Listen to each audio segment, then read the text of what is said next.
Muito bom dia, agronegócio. Segunda-feira, hein, senhoras e senhores, 22 de abril de 2024, 8 horas mais 8 minutos pelo horário oficial de Brasília. Sejam bem-vindos à nossa abertura de mercado, ao início de mais uma semana juntos aqui no nosso Bom Dia Agronegócio, notícias, preços, entrevistas, novidades hoje no Bom Dia Agronegócio. Já já você vai saber um pouco mais sobre o que começa a chegar de informação para você também por aqui na nossa abertura de mercado. Enfim, nós vamos trazer as principais notícias da manhã de hoje e claro que vamos falar sobre essas novas baixas na soja, altas para milho e trigo, os ajustes ali, os alinhamentos para o mercado do café, mercado que subiu muito na última semana e hoje passa por esses ajustes, passa por esses realinhamentos. Vamos falar sobre esse mercado, vamos falar, claro, sobre a manifestação do ex-presidente Jair Bolsonaro na praia de Copacabana, no Rio de Janeiro, que reuniu milhares de apoiadores, e também de uma pesquisa do Instituto IPEC sobre a avaliação dos brasileiros no governo Lula nos campos de saúde e segurança. Nada boa notícia para o governo. Vamos já já falar sobre isso. E claro, vamos checar preços e também trazer entrevistas para que você comece a sua semana bem informado, porque aqui no Bom Dia Agronegócio você sabe antes e primeiro as informações que vão direcionar o seu dia e os seus negócios.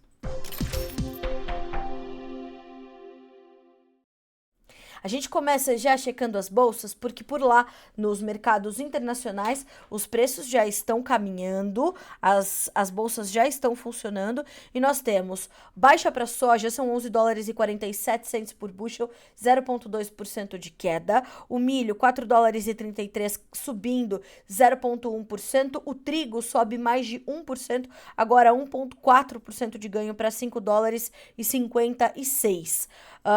No complexo soja, nós não temos um caminho comum para todos os indicativos, então, enquanto cai a soja, cai também o farelo e cai forte, 1,05% de queda para 339 dólares e 60 cents por tonelada curta, enquanto o óleo de soja sobe 0,8% para 45 cents mais 29 por libra peso. Agora nós vamos para a Bolsa de Nova York, onde o café, como eu adiantei, realiza lucros nessa manhã de hoje, tem 0,8% de queda para 2 dólares e 29 mais 98 por libra. O açúcar subindo 1,6% de alta para 20 cents mais 5 por libra peso. O algodão também sobe bem, 1,4% de avanço para 82 cents mais 19 por libra peso. Agora vamos checar os demais grupos de commodities, que não as agrícolas, e para darmos início a essa rodadinha aqui nas não agrícolas, a gente começa com o petróleo, claro, e ambos, WTI e Brent, recuando nesta segunda-feira. O WTI perde 0,5% para 81 dólares e 80 centavos por barril, mesma baixa para o Brent, que vai a 86 dólares e 88 centavos. Nós temos ainda o gás natural caindo 0,1%, ouro, prata caindo também. A prata cai agressivamente, perde 4% na manhã desta segunda-feira, enquanto o ouro cede 2,04% agora. Nós temos o cobre na contramão subindo 0,5% na manhã desta segunda-feira e entendendo aí o seu próprio caminho. Bom, o mercado está muito atento aos dados de inflação que chegam dos Estados Unidos nesta segunda-feira, por isso o mercado está bastante cauteloso, está atento ali a essas novas informações. Eu separei até aqui uma análise do Eduardo Vanin, analista de mercado da Agrinvest Commodities, para nos explicar um pouco mais do financeiro na manhã de hoje. Bolsas americanas em alta, petróleo em queda e o dólar também. Bolsas na China e Hong Kong em queda. Kit guerra em queda, apesar do tensionado Oriente Médio, né?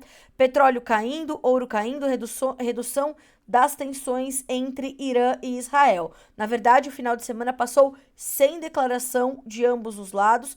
A China vai fazer mais um leilão de soja nessa semana. O Brasil e os Estados Unidos embarcaram mais de 12 milhões de toneladas de soja nas últimas 4 semanas, nos informa Eduardo Vanin, e assim a gente segue com fundamentos e financeiro se misturando ali para motivar o mercado de grãos. Para fechar, Bolsa de Dalian, mercado futuro na China, onde os negócios já se encerraram. Nós temos então fechamento estável para o farelo, positivo para o óleo de soja, positivo também para o milho, mas leves altas para o milho na manhã desta segunda-feira, não, no pregão desta segunda-feira lá para os chineses. Bom, dados os nossos preços, agora às 8 horas e 13 minutos, pelo horário oficial de Brasília, vamos começar a checar as nossas notícias da manhã.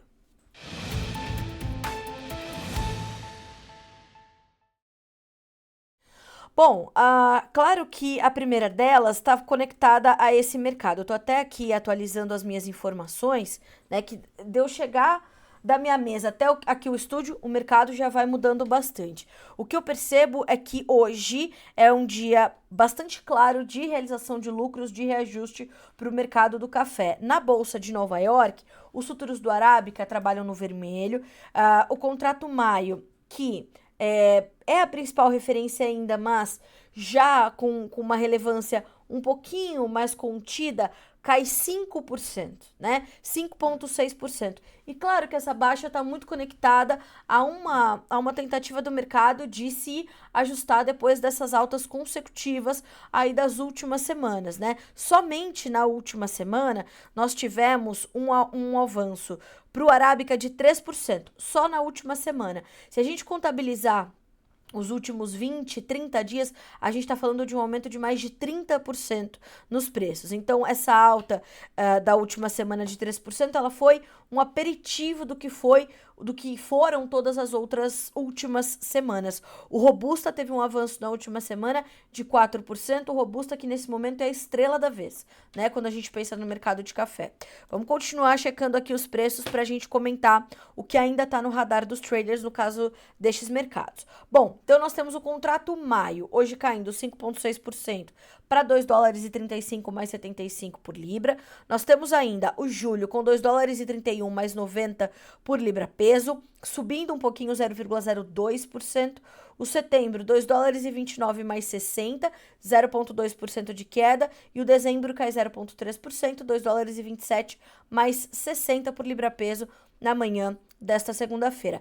Eu volto a trazer essa visão que os analistas internacionais, inclusive, já trazem aqui na imprensa internacional. Recorde após recorde, hoje é dia de respiro, de realização de lucros. No entanto, mantém-se, né, no radar, na atenção dos traders, dos agentes do mercado, principalmente as notícias vindas do Vietnã, né? O Vietnã está com o seu parque cafeiro em chamas, né, praticamente, as temperaturas são muito elevadas, o tempo é muito seco. Notícias Agrícolas vem dando com exclusividade essas informações, trouxe fotos, inclusive, do parque cafeiro vietnamita, né, já muito sofrido com as adversidades climáticas todas que foram sentidas. Todas essas informações estão disponíveis aqui para você que queira se inteirar. Se não deu tempo de ver na semana passada, já pode conferir tudo isso aqui no Notícias Agrícolas, está tudo disponível para você por aqui.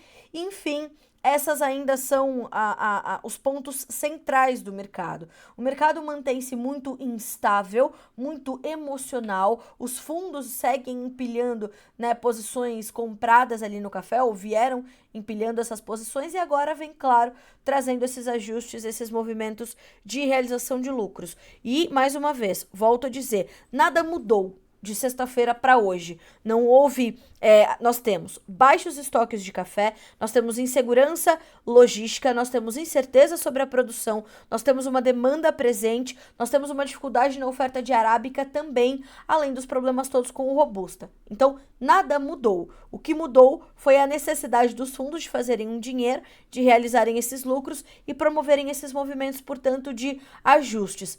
Carla, esses movimentos vão continuar? É isso que esta semana nós vamos avaliar com os analistas e consultores de mercado. São eles que vão nos apontar, nos dizer, e claro que você vai acompanhar isso aqui no Notícias Agrícolas, quais são os próximos movimentos que o mercado tem previsto. Portanto, então, se novas altas podem se configurar ou se mais baixas precisam acontecer para reajustar e alinhar o mercado novamente. São esses os questionamentos que os consultores e analistas vão responder para nós aqui no Notícias Agrícolas. Claro que isso tem ainda um impacto bastante forte na formação de preços para cafés aqui no Brasil, tanto para robusta quanto para arábica, até porque o dólar continua elevado e apesar da queda da última sexta-feira de 1%, ainda na casa de R$ 5,20, o que ajuda a formar preços ainda bastante altos para os cafeicultores aqui no Brasil. 8h18 pelo horário oficial de Brasília. Dadas as informações do café e também as informações do clima no Vietnã, agora é hora da gente voltar um pouco os nossos olhos para o clima nos Estados Unidos, porque por lá está em andamento o plantio da safra 2024-25 e as condições climáticas até esse momento são bastante favoráveis para os trabalhos de campo. Hoje, às 5 horas da tarde, nós conheceremos os novos números do USDA, o Departamento de Agricultura dos Estados Unidos, para o avanço do plantio até ontem, até o último domingo, de soja, milho, trigo de primavera e algodão. Esses números já vieram mostrando bons avanços na semana passada e na semana passada também os primeiros números do plantio de soja foram apontados, né? 3% de área até o domingo passado, não ontem, o outro. Então, vejamos quanto na semana avançou o plantio de soja lá nos Estados Unidos, uma safra que está em andamento e, segundo as informações até este momento, algo que já iremos confirmar e atualizar com Aaron Edwards, que é do Sistema Manancial Consultoria e fala conosco direto de Boca Raton, na Flórida. Então, no nosso quadro de entrevistas, vamos acompanhar se as condições por lá continuam favoráveis e se elas se mantêm como foram neste último final de semana, que foi um final de semana de tempo quente e predominantemente seco, mas com temperaturas dentro da média. Durante o final de semana, né, em todo o Corn Belt, que é o cinturão de milho, que é ali a principal região produtora de grãos do meio oeste americano, proporcionando um avanço do plantio, segundo nos informa o diretor-geral do Grupo Laboro, Ginaldo Souza. Ele complementa dizendo que as previsões ainda indicam um cenário propício para os trabalhos de campo. O modelo europeu, o último atualizado, mostra para os próximos 10 dias clima seco para os estados do leste do corredor, como Ohio, Indiana, o leste de Illinois, como também para Dakota do Norte e partes da Dakota do Sul. Então, olhar para essas condições de clima nos Estados Unidos é fundamental agora, é o principal driver dos mercados de grãos, então principalmente soja e milho. O trigo tem outras contabilizações a fazer, mas nós vamos trazer também o entendimento disso com o Aaron Edwards já, mas o último final de semana foi de tempo predominantemente seco no cinturão. Atenção que nos próximos dias nessa semana, eu vou sempre trazer aqui os nossos mapas climáticos do NOAA, que é uma espécie de INMET para os americanos, né? O Instituto Nacional de Meteorologia para eles é o NOAA, que é a Administração Atmosférica e Oceânica. Então, vamos trazer os mapas atualizados com as chuvas e as temperaturas para períodos mais curtos e também mais alongados, para podermos juntos irmos construindo o cenário da safra 2024-25 dos Estados Unidos. Então, hoje começamos com a entrevista do Aaron, na sequência a gente vai trazendo e acompanhando juntos esses mapas climáticos para os Estados Unidos. Certo assim? Bom, 8h21. Dadas as informações de clima nos Estados Unidos, vamos olhar um pouco para o mercado de grãos na Bolsa de Chicago. Hoje a soja, ela caminha bem na contramão dos seus dois vizinhos ali, milho e trigo. O trigo sobe mais de 1%, o trigo muito focado ali na condição ainda, no entendimento de como fica o conflito entre Rússia e Ucrânia, que embora tenha perdido um pouco das manchetes, né, no noticiário geral em função das tensões lá no Oriente Médio, o conflito, ele continua acontecendo, há muitas preocupações em torno disso, e durante o final de semana, inclusive, ambos continuaram os seus ataques, né, com mísseis ali. A Rússia atacou novamente portos e instalações portuárias, e a Ucrânia, por sua vez, atacou uma refinaria de petróleo da Rússia. Cada um conhecendo as vulnerabilidades, as forças, né, as fragilidades e forças do seu adversário, vai atacar ali onde é mais grave, onde pega na economia, onde fragiliza o caixa, né? Então, essa contínua escalada das tensões entre Rússia e Ucrânia motiva a parte dessas altas do trigo, que nesse momento passam de 1,4%. Isso quer dizer em pontos na Bolsa de Chicago. Ganhos que variam de 6,25 a 6,5 pontos. Maio, para o trigo, 5 dólares e 56, o julho, 5 dólares e 73, o setembro, 5 dólares e 90, o dezembro, 6 dólares e 15 cents por bushel. No milho, e claro que o trigo vai sempre puxar um pouquinho do milho. O milho, que estava trabalhando no positivo, passou para o negativo, talvez contaminado pela soja, talvez pelos seus próprios, né, olhando ali para os seus próprios fundamentos, vamos acompanhar ao longo do dia. Nesse momento, o maio tem 4 dólares e 33, estável, sem variação. O julho, 4 dólares e 42, cai meio ponto. O setembro, 4 dólares e 50, caindo 0,75. O dezembro, 4 dólares e 65, tem meio ponto de queda. Lembrando que o plantio dos Estados Unidos está acontecendo para o milho, devemos ter uma área menor de milho para os americanos, segundo as projeções do USDA.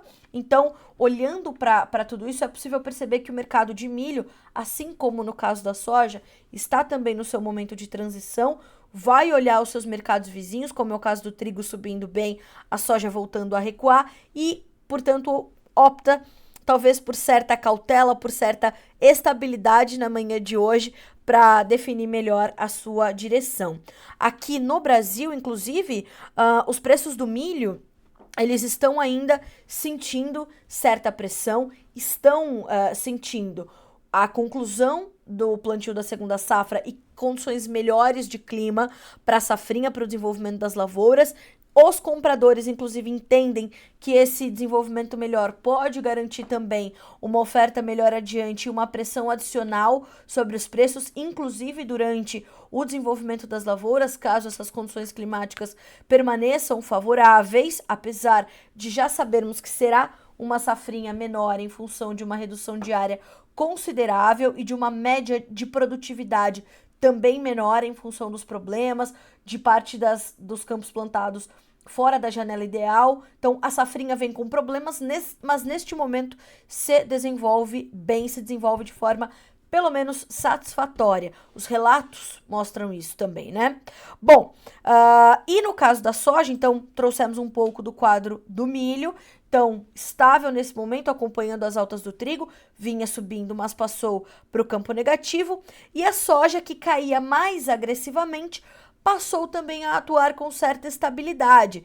Tem um apoio que vem do trigo, mais de 1,4% de avanço. No contrato maio, a soja tem 11 dólares e 48 cents por bushel, o julho 11 dólares e 63, o agosto 11 dólares e 65, o setembro 11 dólares e 54 cents por bushel. Então, atenção ao clima nos Estados Unidos, ao plantio avançando por lá. Claro, a condição da conclusão da safra aqui no Brasil, o Rio Grande do Sul ainda está colhendo a conclusão também da safra na Argentina, então todos esses cenários estão sendo contabilizados. O comportamento da demanda, naturalmente, mantém-se também no horizonte dos agentes do mercado, como pontuamos já, Brasil tendo exportado muito nas últimas semanas, tendo vendido bastante, avançado bem na sua comercialização, e claro que tudo isso, para o produtor brasileiro, ele traz um outro viés, né? Para o Brasil, a gente vai olhar, claro, essa movimentação em Chicago, mas não se pode descartar nunca o tripé de formação para os preços da soja no Brasil. Chicago, prêmios e dólar. E nesse tripé, há duas variáveis favoráveis para o produtor brasileiro. Prêmios consistentes, subindo, e o dólar ainda bastante alto em relação ao real. E isso motivou, inclusive, nos últimos 30, 40 dias, uma alta de R$10 por saca nos preços da soja brasileira base Porto. Então, é isso que se observa nesse momento.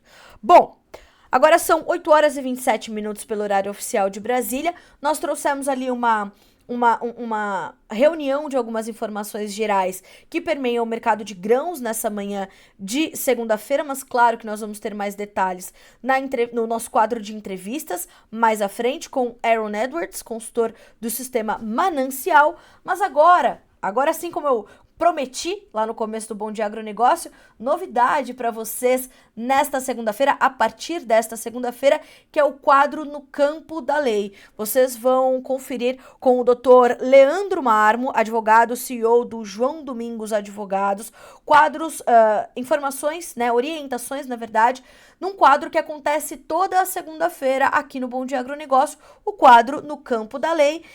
E hoje, nesta segunda-feira, dia 22 de abril, ele vai falar sobre o Lula autorizando o INCRA a identificar terras para expropriação via um decreto presidencial que abriu caminho, portanto, para essas expropriações. Então, vamos conferir as orientações e informações do Dr. Leandro Marmo no quadro No Campo da Lei.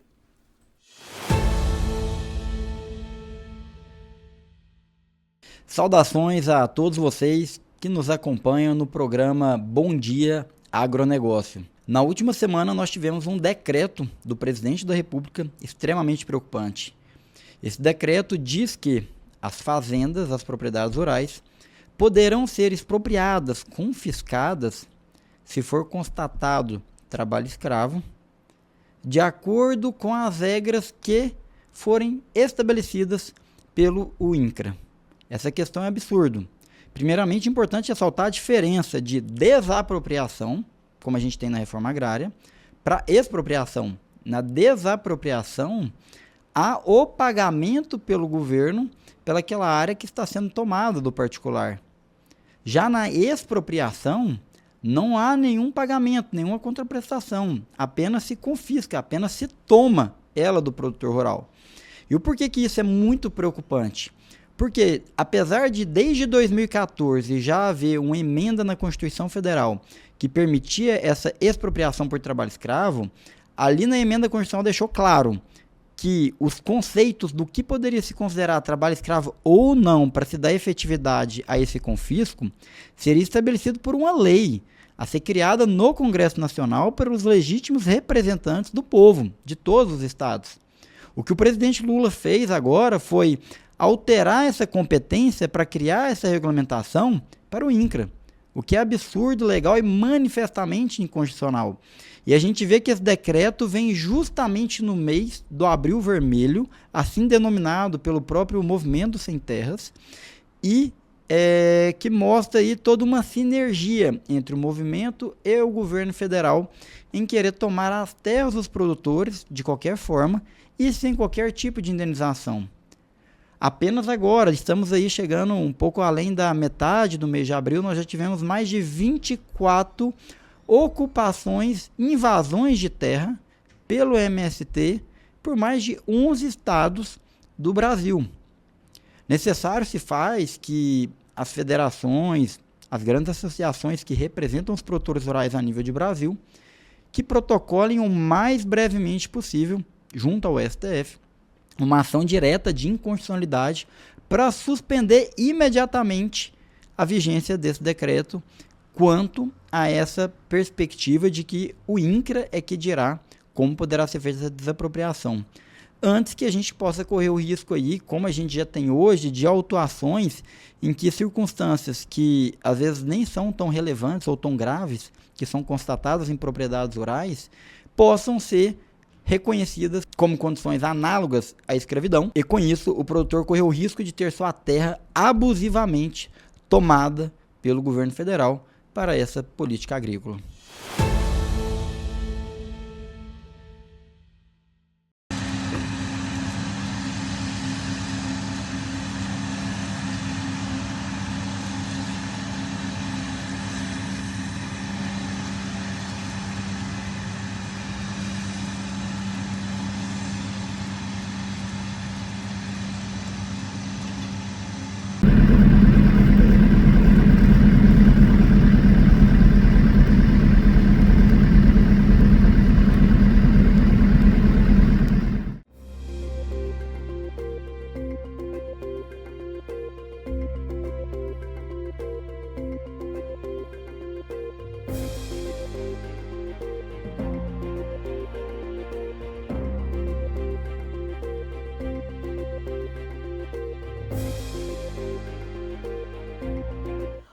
Bom, o que está faltando agora aqui para o nosso Bom Dia Agronegócio é o seu relato, o relato das suas realidades, das realidades da sua safra, da sua propriedade, da sua região. Faça o seu vídeo, mande para nós, você pode ir direto para o nosso WhatsApp, escaneando esse QR Code que está na sua tela, ou acessar o nosso número, está nos ouvindo pela rádio Agro Hoje, anota esse número, 19 997670241, 19 997670241, número para você ser diretamente acolhido pela nossa equipe para mandar o seu vídeo, mandar os seus relatos e a gente expandir o alcance das suas informações. Aqui no Bom Dia Agronegócio, toda a nossa audiência vai conferir as informações que você vai compartilhar conosco.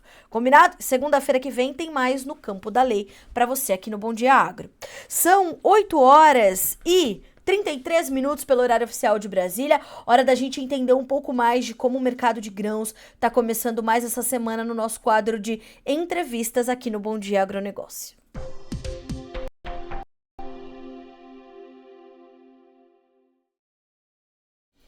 E não tem forma melhor da gente começar a nossa semana do que com a companhia de Aaron Edwards, do Sistema Manancial Consultoria. Informações direto dos Estados Unidos. Aaron, bom dia. Seja bem-vindo. É sempre um prazer receber você aqui no Bom Dia Agronegócio. Bom dia.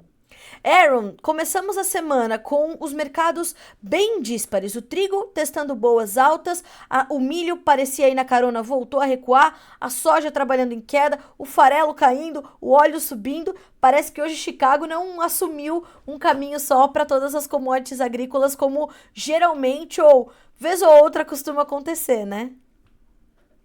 Exatamente. Então, entre o trigo e o... É muito bom quando todos caminham na mesma direção, trigo, soja, milho, farelo, como você mencionou. Então, é muito bom quando você tem tudo caminhando na mesma direção. Mas a verdade é que o ciclo, né, o trigo de inverno daqui, ele tá naquela última finalzinho de formação para ser colhido daqui a poucos meses então tem um certo risco climático sobre o trigo, mas o soja e milho estão sendo plantados. Então, nesse período do ano, a gente tem situações um pouco dispersas entre o trigo e soja e milho. Agora, Aaron, vamos entender um pouquinho mais do que acontece com a soja neste momento? Na verdade, eu acho que a gente poderia entender um pouco de soja e milho, já que eu imagino que neste momento o centro... acho que nós tivemos um probleminha com a conexão do Aaron Edwards. Nós vamos refazer essa conexão para trazer essas informações. A internet, né, às vezes nos deixa um pouquinho na mão. A gente vai refazer o nosso contato com o Aaron, na sequência voltamos com ele. Enquanto isso, nós continuamos a checar as nossas notícias desta manhã de segunda-feira. Eu ia dizer de quarta-feira, mas não. De segunda-feira. Nós temos... Aliás, eu vou aproveitar para, antes disso, chamar você para participar do Bom Dia Agro, tá? O Bom Dia Agronegócio é um programa feito para a nossa audiência, mas também pela nossa audiência. Então, traga aqui os temas que você quer ver um pouco mais. Carla, fale um pouco mais sobre política, um pouco mais sobre clima. Enfim, traga aqui a sua sugestão de pauta, os assuntos que você precisa de mais aprofundamento, de mais especialistas falando por aqui. A gente vai sempre encaixando e alinhando as suas necessidades de comunicação. Mais do que isso, deixe suas perguntas, tire suas dúvidas, aproveite esse momento para conversar com os nossos convidados e garantir que você tenha ali as suas respostas também e as suas orientações. Mais do que isso, o seu posicionamento. É importante a gente saber o que você pensa sobre os temas que nós trazemos por aqui, certo? Nem vamos precisar ir para as notícias porque Aaron Edwards já está de volta conosco. Aaron, você me ouve legal? Estou ouvindo. Ótimo, nós também te ouvimos muito bem, alto e claro. Aaron, eu estava aqui te trazendo a pergunta sobre esse momento de olharmos muito para os Estados Unidos, para a nova safra norte-americana, plantio acontecendo. Temos aqui as informações de que o tempo, neste final de semana, foi predominantemente seco ali para o Corn Belt, o que ajuda os trabalhos de campo, o avanço do plantio. Isso se dá para toda a principal região produtora dos Estados Unidos ou há pontos de atenção ali neste início de nova temporada, neste início de safra? Nesse sentido, é quase perfeito. Que nem você falou, seca, que permite o plantio com previsão de chuva. Então, o mercado entra até certo ponto tranquilizado sobre isso. Agora, a chuva no período de plantio é bom e é ruim, né? É bom para o que foi plantado, nós vamos ter números atualizados disso hoje à tarde, é ruim para o que ainda precisa ser plantado, porque se está chovendo, você não vai estar no campo. Então, se é uma notícia boa ou ruim para a lavoura, para o que foi plantado é ótimo, para o que não foi plantado, será que vai chover demais? Será que vai chover de menos? Então, são aquelas histórias normais do plantio. E se você vê a reação do mercado, né, teve uma certa força no fim da semana passada e agora misto. Enfim, nós precisamos ter um norte sobre a direção do plantio e está cedo para saber. Então, para mim, a chuva é bom ou é ruim? É bom porque foi plantado, ruim para o que vai ser plantado, a seca é bom ou ruim? É bom para o trabalho na roça, né, na lavoura, é ruim se não chegar chuva. Então, nós estamos bem nesse ínterim e sinais mistos, o mercado também é misto. Ou seja, e esse misto quer dizer que mais volatilidade vai ser observada em Chicago, portanto, nas próximas semanas, Aaron? Exatamente. A gente está no famoso risco mercado climático. Então, a gente vê muitas vezes, já nas últimas 2 sextas-feiras, um pregão de ajuste da movimentação, né? Se é uma semana em baixa, um pregão positivo. Isso é muito normal em mercado climático. Acho que essa volatilidade tende a aumentar e a volatilidade tende a ser favorável a preço. Não precisa ser, mas tende a ser favorável a preço. Só que são oportunidades pontuais, oportunidades rápidas. E nós estamos em um ano de transição de El Niño para Laninha, que traz muitas incertezas também, muita falta de definição. Então, para mim, até o fim de junho, nós podemos ter um certo otimismo que pode vir do clima. Chegando nesse momento, se é um ano mais regular, o otimismo tem que ficar um pouquinho em segundo plano. Se realmente já tem vários pontos que estão afetando o mercado, aí a gente pode ter um otimismo ainda em julho, agosto, como muitos anos nós temos, como ano passado nós tivemos. Mas, para mim, pelo menos essas próximas 10 semanas, a gente pode trabalhar dentro de um certo quadro de otimismo quanto a preços. Agora, Aaron, que outros fatores compõem essa análise para o andamento dos preços em Chicago neste momento, quando a gente afunila isso para o mercado da soja? Nós temos visto o Brasil avançar muito com os seus negócios, né? Quase que descontando ali o que não vendeu há alguns meses, embora a nossa comercialização ainda aponte algum atraso. Esse é um dos pontos centrais de atenção do mercado, ou o comportamento da demanda, a conclusão das safras aqui na América do Sul, cenários geopolíticos ainda tensionados. O que mais compõe a análise para esse momento?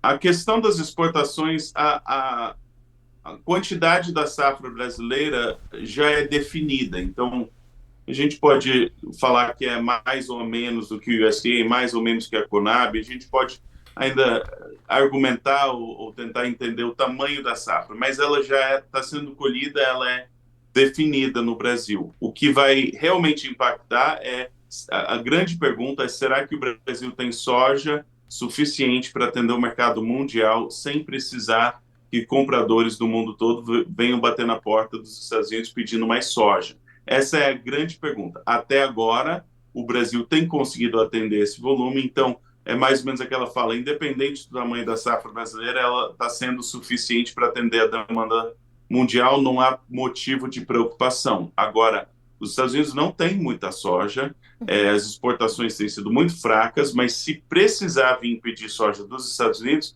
pode ter um ajuste rápido dos estoques norte-americanos para baixo, e isso pode pegar os especuladores de forma, né, vendida e errado no mercado.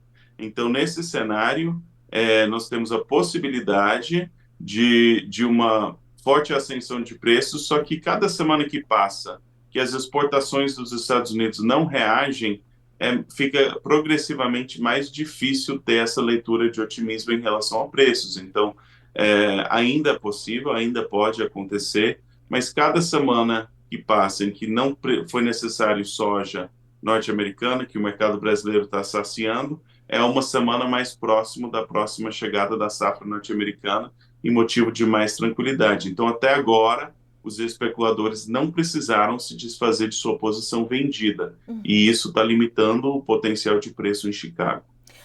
Aaron, enquanto isso acontece, essa demanda sendo atendida pela safra brasileira se reflete em prêmios melhores.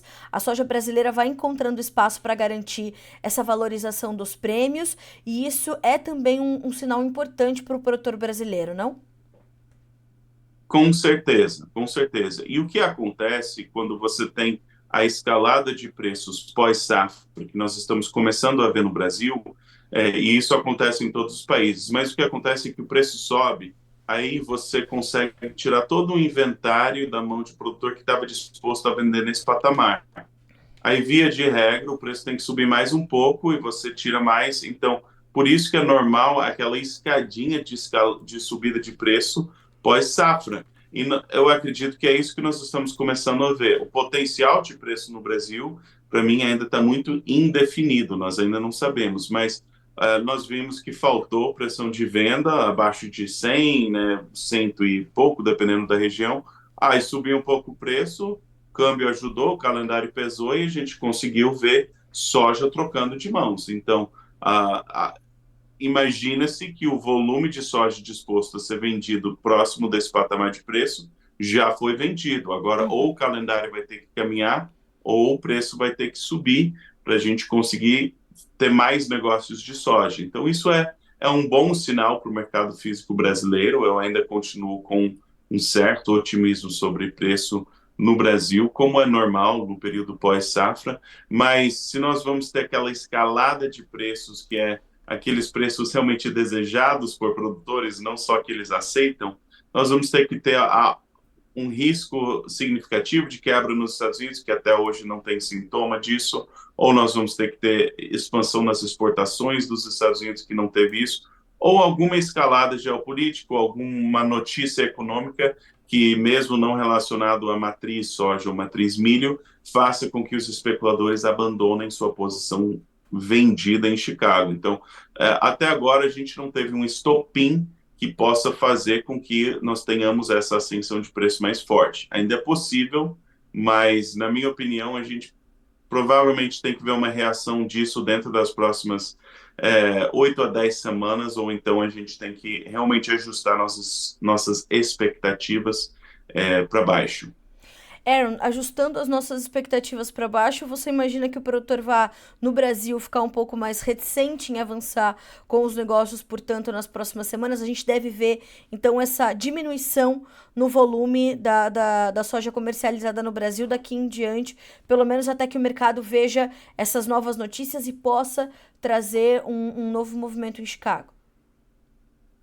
Exato. Tem soja que precisava ser vendida até o fim de abril. Imagino que a maioria disso já foi vendido. Tem soja que precisa ser vendido no Brasil até o fim de maio. Imagino que muitos produtores ainda estão segurando esse volume. Tem soja que tem que ser vendido até junho ou julho. Imagino que produtores ainda estão segurando esse volume. Então, se o calendário continuar caminhando, pode ser que o calendário mesmo tire um pouco dessa soja da mão do produtor. Mas, enquanto tem o risco potencial de um mercado climático nos Estados Unidos, eu não motivo de desespero, né? A gente já viu quantas vezes que passa 10, 15 dias, aí as expectativas de produção mudam, ou tem o atraso de plantio porque choveu demais, ou plantam, mas aí passa um período de seca e já estão falando em replantio. Hoje não tem notícia climática que está afetando negativamente o mercado dos Estados Unidos. Não quer dizer que semana que vem ou daqui a 2 semanas não vai ter. Tá. Aaron, como é que a gente consegue, nesse momento, incluir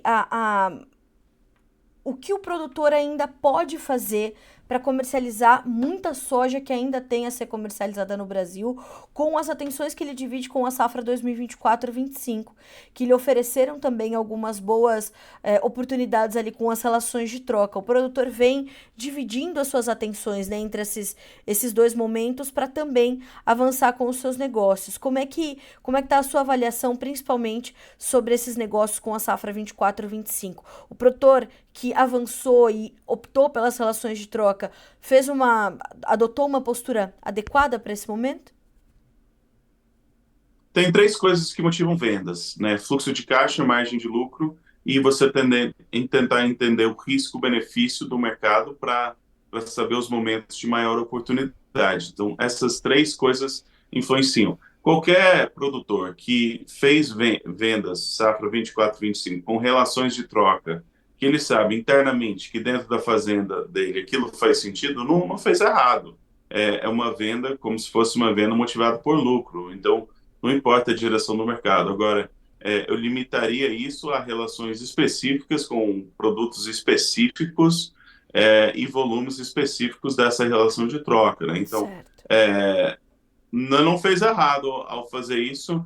Eu já comecei, já encorajei algumas vendas para a safra 24, 25, dependendo da operação.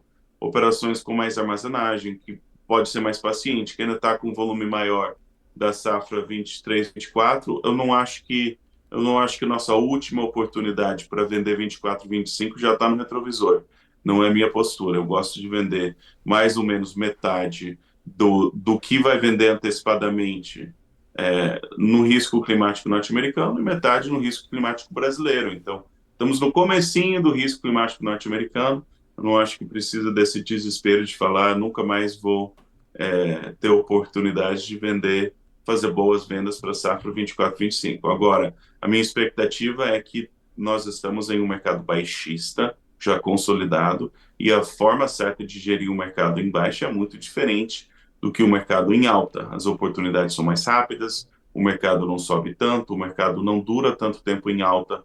Então, para quem comercializou muito bem e teve bons resultados nos últimos anos com preços mais elevados, provavelmente está na hora de rever estratégias mais no sentido de duração de tempo de alta no mercado e com agressivo C nas oportunidades e não necessariamente os momentos do ano para vender ou as estratégias de porcentagem de volume, esse tipo de coisa. Não vejo motivo de destoar de um plano coerente que funciona nesse momento. Aaron, a gente trouxe muito da perspectiva do produtor brasileiro, da perspectiva da oferta. Agora, quando a gente coloca uma lupa sobre o maior comprador mundial de soja, que é a China, que pontos de destaque estão na sua análise, Aaron? Porque o que mais a gente acompanhou nesses últimos 2, 3 anos foi como é que vai ser o futuro e a saúde financeira da China para entender qual vai ser a sua demanda por commodities, não só por soja, mas por commodities de uma forma geral, por proteínas de uma forma geral. A China tem importado menos carne suína de uma forma geral também, mas olhando para o Brasil um pouco menos. Tá ali olhando para sua nova safra. Que momento é esse para os mercados agrícolas chineses, não só olhando para eles, mas de como eles estão olhando para as ofertas que estão disponíveis também mundo afora, Aaron? Muito bem, se nós olharmos para os últimos 20 a 30 anos, o mercado chinês ele teve uma demanda quase insaciável por commodities de forma geral. Tinha uma dobradinha de crescimento populacional com crescimento de renda e um apetite tremendo, certo? Dependendo dos estudos que você procura, o ápice populacional da China provavelmente já aconteceu 1 a 2 anos atrás, 3 anos atrás. Então, o mercado chinês, para mim, ele ainda vai ser estável por um bom tempo. Ele não vai sumir da noite para o dia. Mas nós temos o costume, como mundo, de pensar que o mercado chinês também será crescente. E eu não acredito que nós estamos trabalhando em um mundo em que o mercado chinês vai ser crescente. Eu acho que ele vai estabilizar e ser gradativamente retraído ao longo das décadas no futuro. Então, eu não vejo o mercado chinês como uma solução para crescimento. Ele ainda é o carro-chefe para o mercado atual, ele ainda é o maior comprador, mas como um motor de crescimento. Os Estados Unidos está tentando impulsionar a demanda por soja doméstica através de biocombustíveis e outros incentivos. O uso doméstico dos Estados Unidos por soja é tremendo. Eu acho que o Brasil deveria, enquanto ainda tem um mercado chinês robusto, deveria procurar outras saídas para a soja brasileira. Eu acho que isso deveria ser absolutamente prioritário, tanto outros países, outros mercados de exportação, quanto o uso doméstico. Mas eu não vejo o mercado, a demanda chinesa, ela está bastante limitada, comprando bem menos dos Estados Unidos, mas eu não vejo como um problema. Ainda pode Uhum. ser que a gente tenha mais apetite de safra em safra, se tiver uma quebra de safra na China, pode ser que a gente tenha mais exportação de milho, ainda pode surpreender, ainda é o maior comprador. Eu não vejo isso como problemático, mas eu acho que nós nos acostumamos por 20, 30 anos a imaginar que a demanda da China seria crescente. E isso não é o caso. Acho que nós estamos num momento de ter uma retração. Então, eu acho que nós deveríamos, como mundo, né, tanto os Estados Unidos quanto o Brasil, tratar a China como o carro-chefe, o maior comprador, mas também como algo que nós provavelmente já chegamos no ápice desse paradigma e está na hora de procurar novos horizontes. Então, é um momento de muita consideração. Eu sei que ninguém quer preços baixos, mas preços baixos também abrem potencial para novos mercados e produzem no cenário que você pode ter expansão de mercados. Isso é bom para o produtor brasileiro no longo prazo. Eu te perguntei isso porque eu queria justamente entender e trazer essa mensagem para nossa audiência, Aaron, de que esse movimento da demanda chinesa, ele não é um reflexo só, portanto, do que aconteceu nos últimos anos. Ele é um ajuste, um caminho natural do que o consumo teria mesmo de fazer diante de tudo que cresceu nas últimas décadas. É mais ou menos isso que nós precisamos entender. Exatamente. E a população, né, a política de um filho só, eventualmente a população começa a cair. Isso já Exato. chegou esse momento.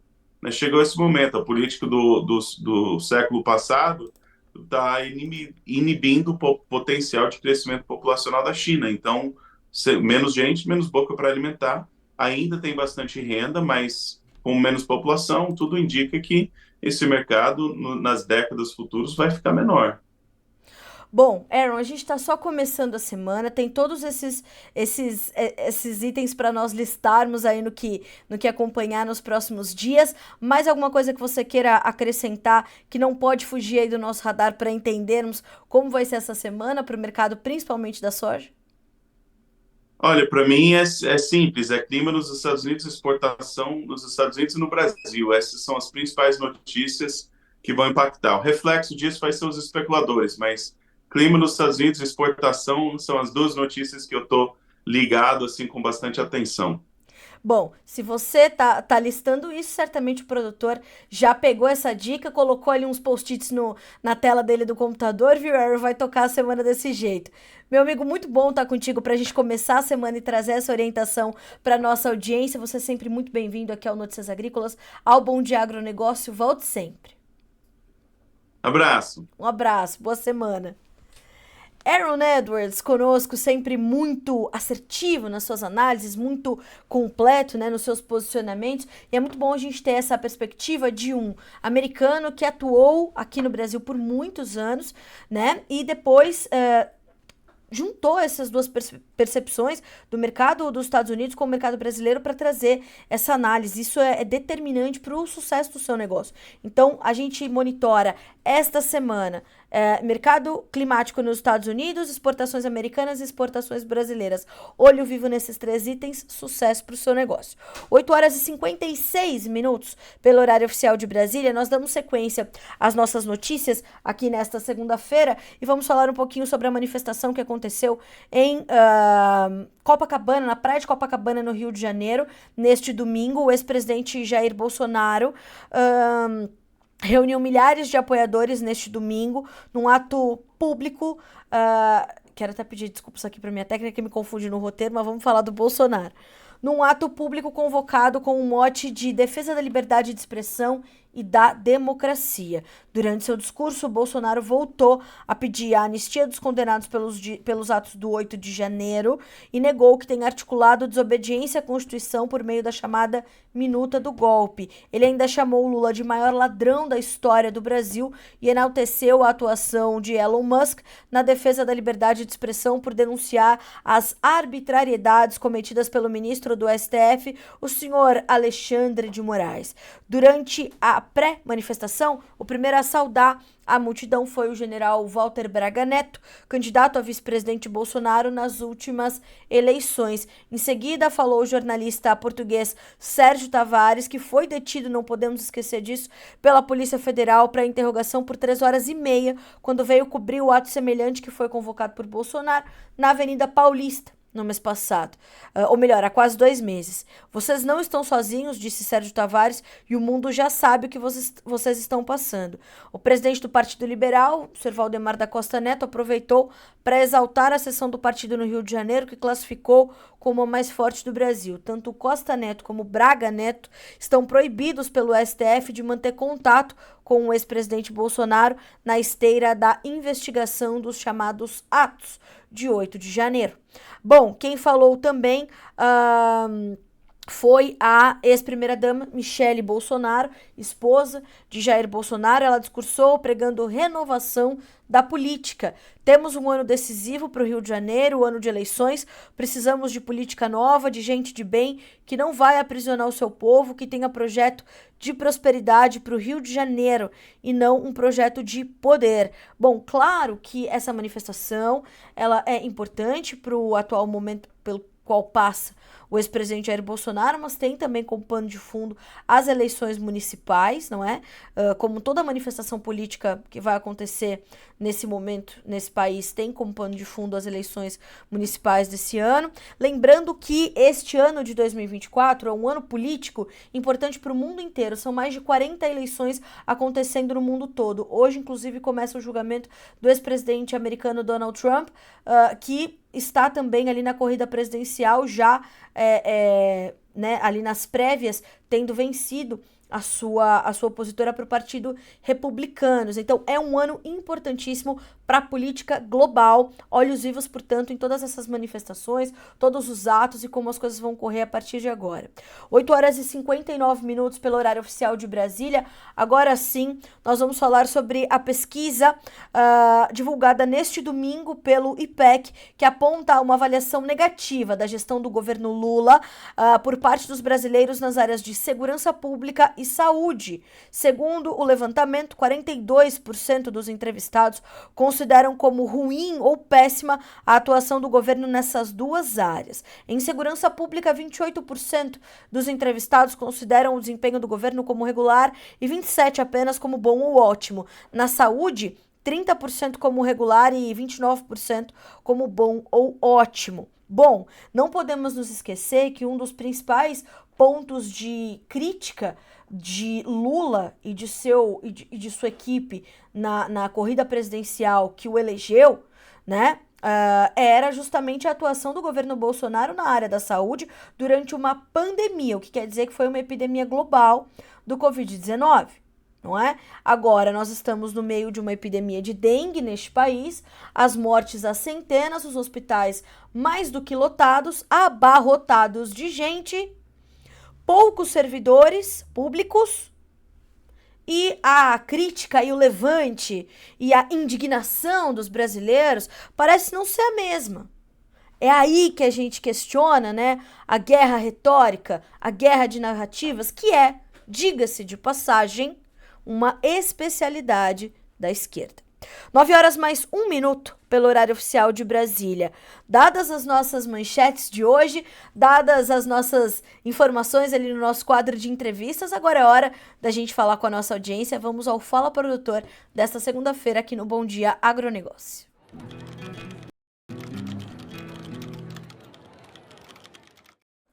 Bom, já vou direto pro comentário do perfil aqui, o Garoto Enxaqueca. Falem sobre Fiagros, pode deixar, vamos colocar na pauta, vamos trazer um especialista para falar em que momento estão, né, essa ferramenta. O Fiagros é importante de fato entendermos, a gente vai trazer mais, viu? Garoto Enxaqueca, aqui, diga para nós o seu nome, né, e a gente vai trazer mais informações sim. Bom dia para Wesley Brito, para Márcio Eno, 21 graus em Nova Santa Bárbara. Tá chovendo por aí? Márcio, nos faça um relato, mande o seu vídeo, faça vídeos aí do seu milho safrinha, que eu sei que tá se desenvolvendo, e mande para nós por aqui. Pessoal da LG Comércio de Cereais sempre conosco, obrigada, bom dia. Bom dia pro Aloysio Junqueira, pro Ezequiel Pereira, bom dia, Carla, ótima semana a todos de Itapurá, Mato Grosso. Grosso. Obrigada, bom dia. O Bruno Lohan, de Guaraí, no Tocantins. A dona Eliana, bom dia. O André Dank, da AgriSoul, Maracaju, Mato Grosso do Sul. Obrigada, o André Dank. Bom dia também para o Juan Carlos, de Balsas, Maranhão. Para o Vinícius Wetzel, de Pelotas, no Rio Grande do Sul. Para o Thiago Rossi, de São José do Xingu, Mato Grosso. Paulo Lima, bom dia, Carla e todos do agro. Manhã ensolarada em Tangará da Serra, Mato Grosso, 25 graus. Temperatura fresca aí pro Mato Grosso, tá bom, né, eu diria. Obrigada, viu, Paulo? Bom dia, amigos da Lida, nos diz o Rodrigo Mendes. Bom dia também pro Douglas Turíbio, pro Heraldo Marchetti. Bom dia também pro Alberto Tesmer, bom dia pro Rafael Aparecido, pro Fabiano, pro Ricardo Mariano de Guaíra, São Paulo, pro Marcelo Bezerra, e o Marcelo faz assim, ó, pergunta do milhão, café sobe ou abaixa? É o que você falou, pergunta do milhão. A gente já levou aqui para os nossos especialistas, analistas e consultores de mercado que ouvimos diariamente e vamos trazer mais informações, viu, Marcelo? Mercado tá no momento de ajustes hoje, mas vai buscar definir melhor a sua trajetória. São conhecidos os fundamentos, são conhecidos os cenários em que o mercado está contextualizado e subiu bastante. Agora vai depender ali muito da atuação dos fundos investidores em como eles vão acompanhar o caminhar dos fundamentos. Essas informações todas você vai recebendo atualizadas aqui no Notícias Agrícolas. Você que está nos ouvindo pela Rádio Agro Hoje, isso vale para você também, tá? Então vá mandando as suas perguntas, dúvidas, críticas e sugestões e a gente vai levando para os especialistas. Bom dia pro Caio de Cascavel, Paraná. Bom dia pro Ivan. E bom dia para Dercy Chagas, de Piuí, Minas Gerais. Senhoras e senhores, quero agradecer a participação de todos vocês, a audiência, a companhia, para iniciarmos bem a nossa semana aqui no Notícias Agrícolas. Amanhã, a partir das 8 horas da manhã, nós estamos de volta com o Bom Dia Agronegócio, a sua abertura de mercado aqui no Notícias Agrícolas, pela Rádio Agro Hoje. Eu tô te esperando. Uma boa semana para você, boa segunda-feira, bons negócios, até mais.